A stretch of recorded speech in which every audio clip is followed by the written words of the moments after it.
tabay-tabay.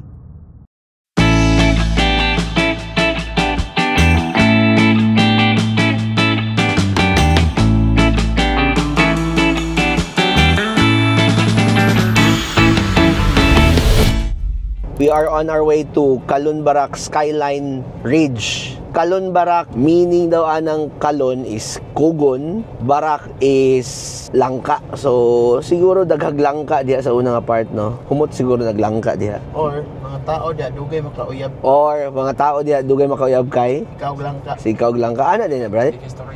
Ano din ba? Ano din na ba? Ang terrain going sa Calonbarak mix na ay parts nga sementado na, napoy part nga dili pa concrete. Calonbarak, FYI, is 2,600 above sea level. Feet ha, dili meters. So, dara na ay medyo ano. So, gwapog yun nga, kung maanhin mo dire, inyong dala kay kanang sakyanan yun nga pwede sa mga ingon ani nga dalan. So atong ihapon ang area nga dili pa kuan. Kani medyo taas lang ni dire, kailangan nimo ni kato dili gyud to pwede kotse didto. So at least 4x2. Kani nga part concrete na pud siya. Two-way man pero tungod kay daghan pag mga sabot sa kilid, definitely dili gyud pwede kotse dire. 4x2 nga pick up, I think pwede man siya basta dili lang ting-ulan. Pero kaya ni. So we're currently using a 2018 first generation Ford Ranger Raptor 2.0 na bi-turbo. So this is 7 kilometers no pasaka. Unya atong ikuan ang data kung pila ni ka kilometers ang rough road pa, kung pila pud ka kilometers ang concrete na. Pero mo na warning lang kung kotse dili good ka saka diri. Kay na mga parts nga medyo laglom pag yun. Gwapo karong atong pagsaka, kay gwapo ang weather, gwapo kay ning view dito sa taas. I've been here before once with my family.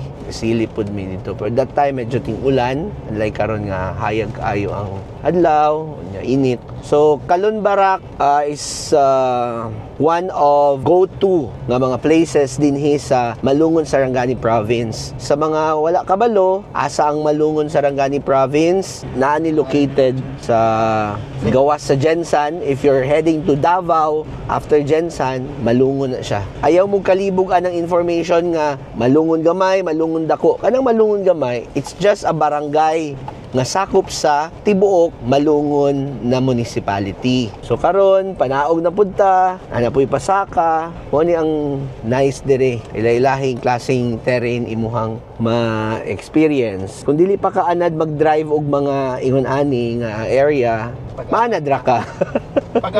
Pag-anad na. Lingaw pod, okay sad. So wala pod kasulay, pag sulay-sulay pod. So mao gyud isa sa pinakadako na advantage of having a pickup. Though dili man tanan pickup are kanang made equally, no? Kay na may pickup gyud nga highly capable gyud sa inaani nga terrain. So kadto atong gamit karon nga Ford Ranger Raptor is 6 years old with 143,136 kilometers.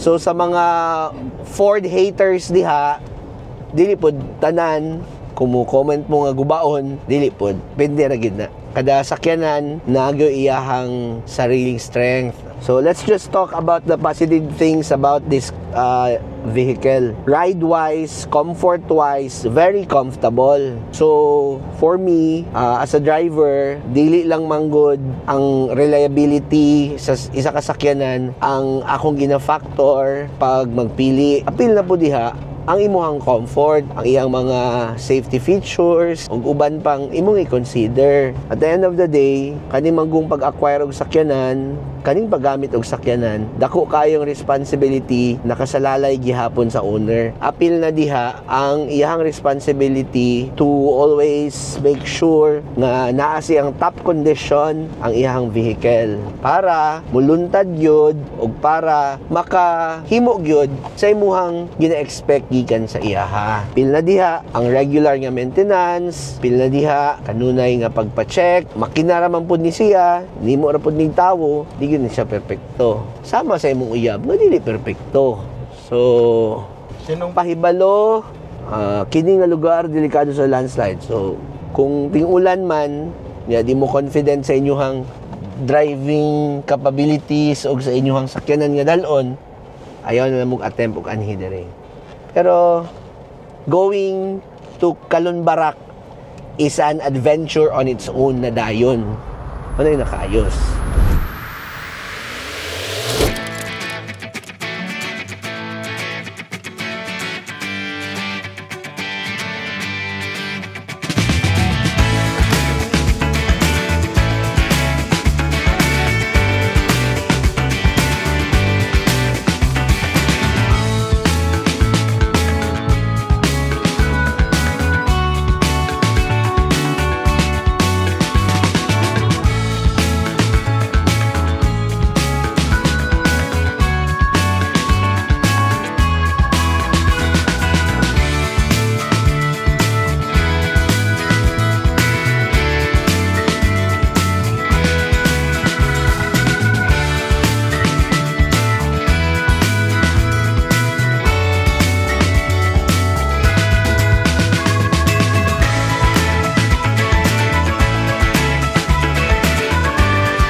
This is a 6-year-old unit with over 140,000 mileage. And so far, so good. Very basic lang ang mga nailisan, basic maintenance. As long as regular ang PMS, regular ang imuhang pag-check sa oil, regular ang imuhang pag-check sa iyahang mga important na components. So for 6 years, the same ride kung unsa man iyang ma-provide sa una. In fact, sa sakyanan, dili man ta kinahanglan mag-stick sa isa ka brand nga maunay proven na reliable. Kay every sakyanan, nagi na siya iyahang mga pros and cons. Naapod na siya mga advantages o disadvantages over the other. Dili pud tanan sakyanan perfect sa isa or sa tanan features nga imong ginapangita sa iyaha. Naagud kay kailangan i-bargain. For this Ford Ranger Raptor, for that matter, some would say ang Ford daw daoton. But for some, mupalit sila ani, una, ang comfort nga iyang ginahatag. In fact, for a pickup like this, grabe yun ka-comfortable ang ride sa isa ka Ranger Raptor. Come here. Guwapo ang iyang suspension, naka-fox siya. Ang iyang height, sakto kaayo for 4x4 adventure. Do dili nimo siya pwede makargahan o dako-dako nga payload capacity, but usable siya kung gamito nimo sa imong mga small business. Kani nga Ranger Raptor, nakargahan na ni more than 500 kilos of pomelo going sa Manila via land trip. And pagbalik, same gihapon, around 500 kilos ang karga pabalik. Okay man. Dili pud nimo mapugos ang uban if they would hate this brand because naabot sila yung mga experiences nga dili pud maayo. As long as imong alagaan ang imong sakyanan, PMS, ug uban pang mga kinahanglan sa iyahang standard component and equipment, I think ibalik ra pud sa sakyanan sa imuha kung giunsa pud nimo siya pag-alaga. Mora ginay key aning ato ang mga sakyanan, makina ra man ni siya.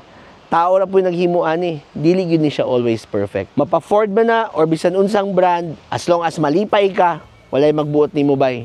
Tara, sakay na bay.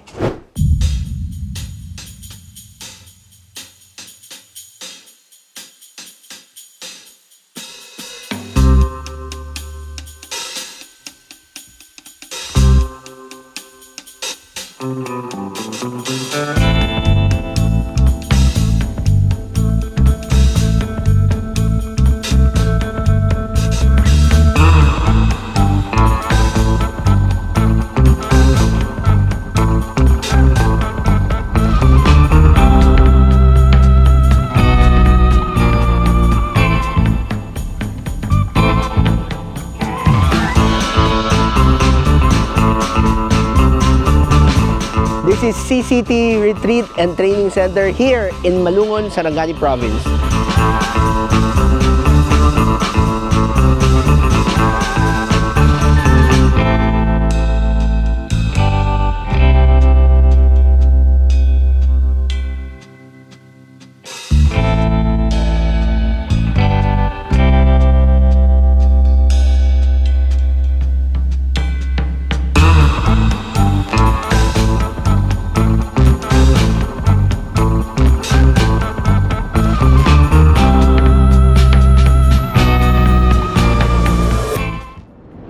Would you believe nga naagyapon ta sa Malungon and atong i-experience karon ang isa sa unique nila nga mga activities dire sa Macausi Hill sa Banahaw, Malungon, Sarangani Province. Ang go-karting.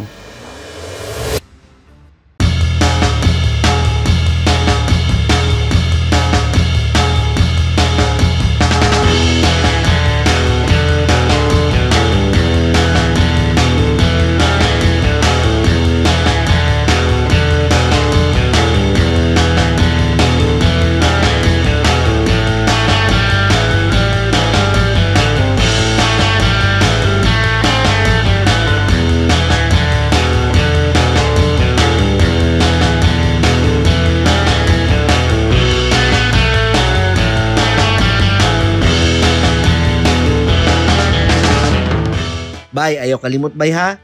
Like, share, and subscribe sa Sakay Tabay para man-notify ka kung naami mga bagong video. Sakay Tabay.